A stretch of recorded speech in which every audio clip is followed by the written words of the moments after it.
Hello दोस्तों, नमस्कार। आपका स्वागत है आपके अपने चैनल लर्निंग माइंड में। जैसा कि आपको दिखाई दे रहा है, आज मैं समितियों की बात करूंगा। पहली जो समिति होगी वो होगी राममूर्ति समिति, दूसरी समिति होगी जनार्दन रेड्डी समिति और तीसरी है आपकी यशपाल समिति।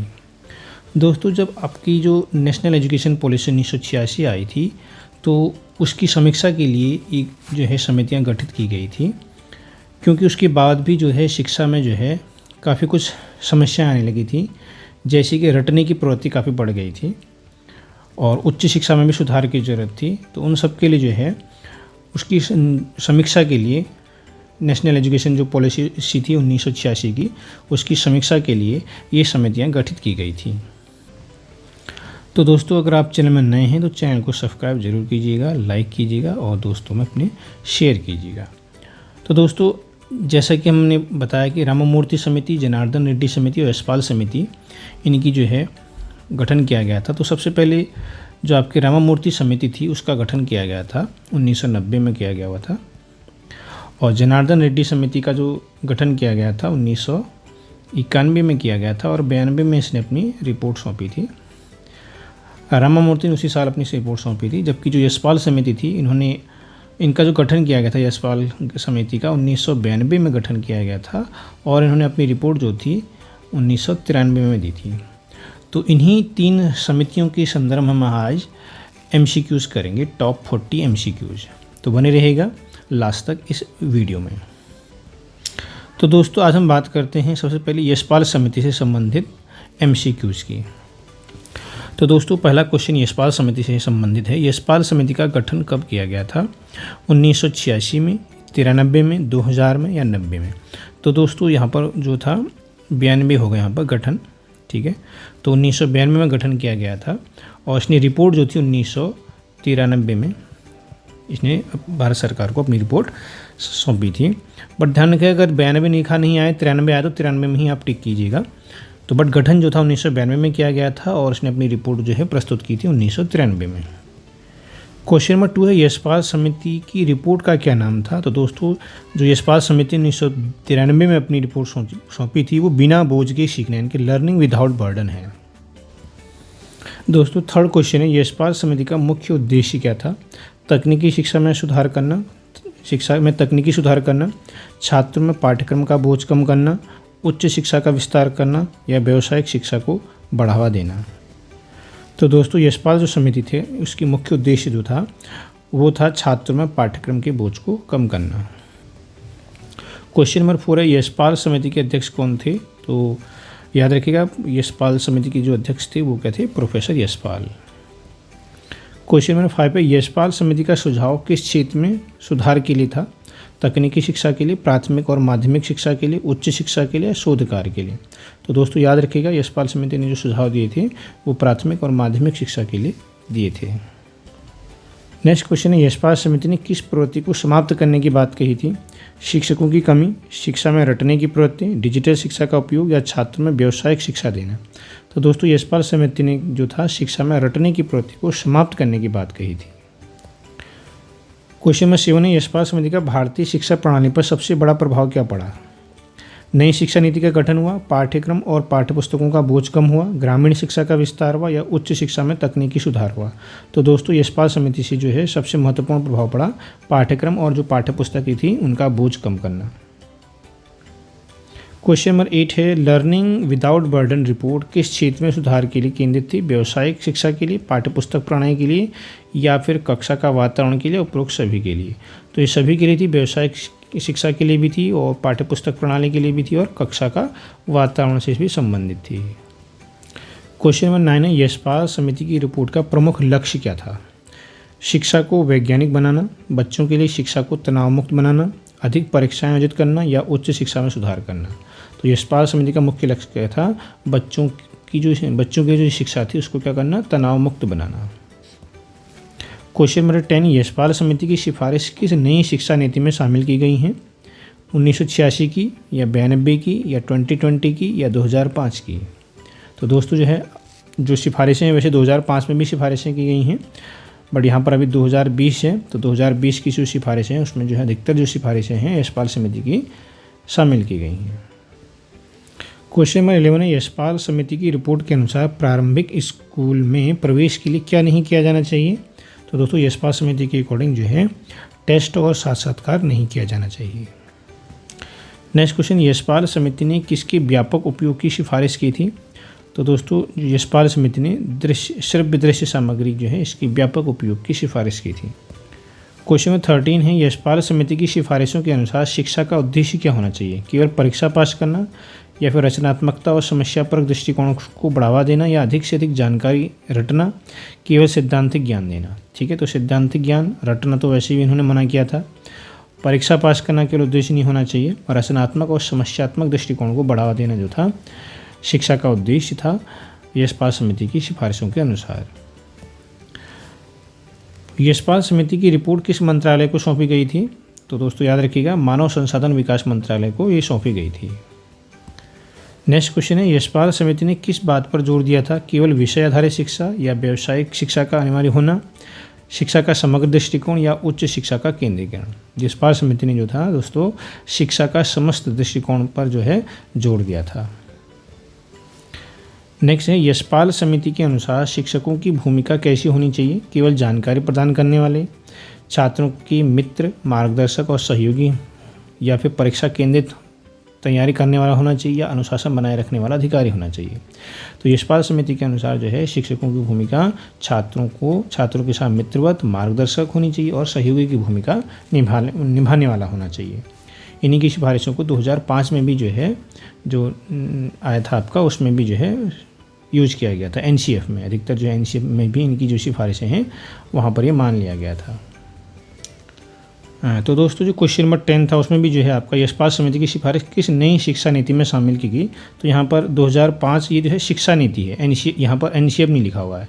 ठीक है, जो एनसीएफ था वो 2005 में आया हुआ था। तो 2005 में एनसीएफ में जो है इनकी कुछ सिफारिशें मान ली गई थी, बट यहाँ पर शिक्षा नीति है। तो शिक्षा नीति 2005 में नहीं आई थी, 2005 में जो है एनसीएफ आया था।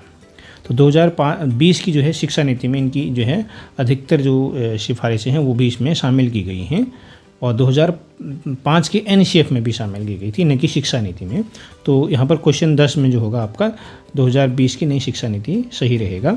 यहाँ पर 2005 की शिक्षा नीति लिखा हुआ है, न कि एनसीएफ। दोस्तों नेक्स्ट क्वेश्चन है, यशपाल समिति ने शिक्षा में किस चीज़ की आवश्यकता पर बल दिया। तकनीकी उपकरणों के उपयोग पर बल दिया, या रटने की प्रवृत्ति को हतोत्साहित करने पर बल दिया, या छात्रों को केवल कैरियर फोकस बनाने को पर बल दिया, या शिक्षा को कठिन बनाने पर बल दिया। तो दोस्तों ये यशपाल समिति ने जो था रटने की प्रवृत्ति को हतोत्साहित करने पर बल दिया था। नेक्स्ट क्वेश्चन है, यशपाल समिति के गठन का मुख्य कारण क्या था। उच्च शिक्षा में गुणवत्ता सुधार करना, या स्कूली शिक्षा के बोझ को हल्का करना, या ग्रामीण शिक्षा को बढ़ावा देना, या शिक्षा का निजीकरण करना। तो दोस्तों जो यशपाल समिति था उसका मुख्य कारण क्या था गठन का, वो था स्कूली शिक्षा के बोझ को हल्का करना। क्वेश्चन नंबर 19 है, यशपाल समिति की रिपोर्ट के अनुसार शिक्षा का किस प्रकार की शिक्षा होनी चाहिए। परीक्षा केंद्रित होनी चाहिए, कौशल केंद्रित होनी चाहिए, जीवन के लिए प्रासंगिक होनी चाहिए, या केवल सैद्धांतिक होनी चाहिए। तो दोस्तों कैसी होनी चाहिए परीक्षा, यशपाल समिति की रिपोर्ट के अनुसार जीवन के लिए प्रासंगिक होनी चाहिए। क्वेश्चन नंबर 20 है, यशपाल समिति ने किस बात को पाठ्यक्रम का हिस्सा बनाने की सिफारिश की थी। वैज्ञानिक दृष्टिकोण को, नैतिक शिक्षा को, या कौशल विकास को, या सभी को। तो दोस्तों यशपाल समिति ने वैज्ञानिक दृष्टिकोण की भी, नैतिक शिक्षा की भी, और कौशल विकास तीनों की जो है सिफारिश की थी। तो इस हिसाब से उपरोक्त सभी जो है इसका आंसर होगा।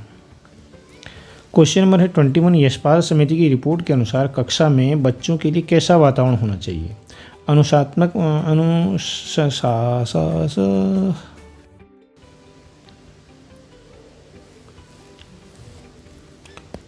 तो दोस्तों क्वेश्चन नंबर 21 है, यशपाल समिति की रिपोर्ट के अनुसार कक्षा में बच्चों के लिए कैसा वातावरण होना चाहिए।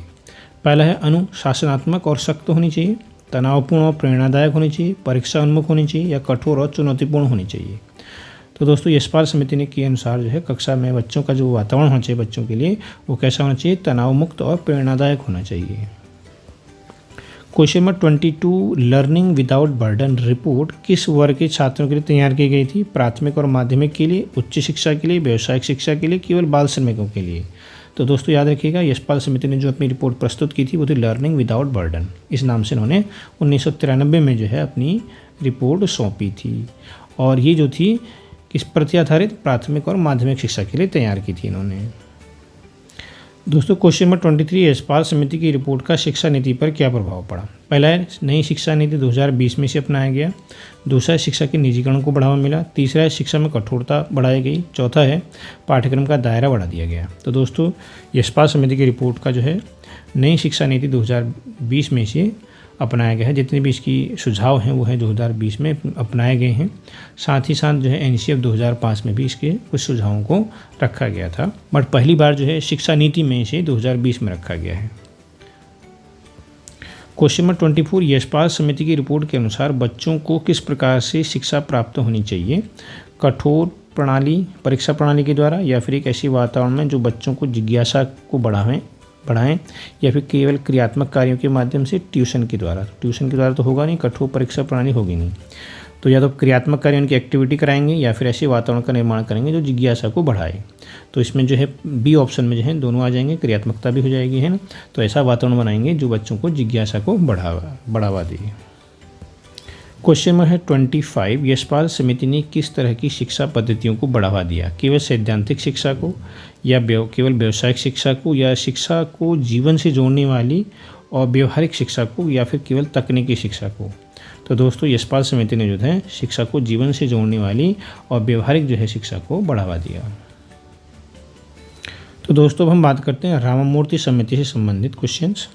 क्वेश्चन नंबर है 26, आचार्य राममूर्ति समिति का गठन किस उद्देश्य किया गया था?